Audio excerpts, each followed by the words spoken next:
இங்க வந்திருக்கும் பிடிஎம் அம்மாவிற்கு உதயசூரியன் சின்னத்தில் வாக்களிக்க வேண்டுமாறு கேட்டுக்கொள்கிறேன். ஸ்டாலின் வெல்லட்டும், பிடிஎம் அம்மா வெல்லட்டும்.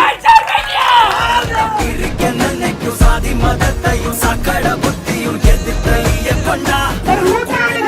இந்த நாட்டிற்காக, இந்த மண்ணிற்காக தங்களுடைய பாட்டனார் தந்தை தான் என்று என்பதோடு மட்டுமல்லாமல் தனக்கு பின்னால் தன்னுடைய மகன்களும் இந்த தமிழக மண்ணிற்காக சேவை செய்ய வேண்டும் என்று கொள்கை சித்தாந்தத்தோடு இருக்கக்கூடிய அண்ணன் பிடிஆர் பழனிவேல் எங்கே தன்னுடைய வயிற்று பிழைப்புக்காக, லாப அரசியலுக்காக பல கட்சிகள் தாண்டி இன்றைக்கு சங்கிகளாக உயர்நீதி கட்சியுடைய வேட்பாளராக அதிமுகவுடைய இரட்டை இலை சின்னத்தில் போட்டியிடக்கூடிய அது சுந்தர் சியாக இருந்தாலும் சரி, குஷ்புவாக இருந்தாலும் சரி, யாராக இருந்தாலும் இந்த மதுரை மண்ணில் தமிழகத்தில் ஒரு போதும் பாசுத சங்க பரிவார சக்திகளுக்கு இடமில்லை என்பதை உறுதியாக நாங்கள் சொல்லுவோம்.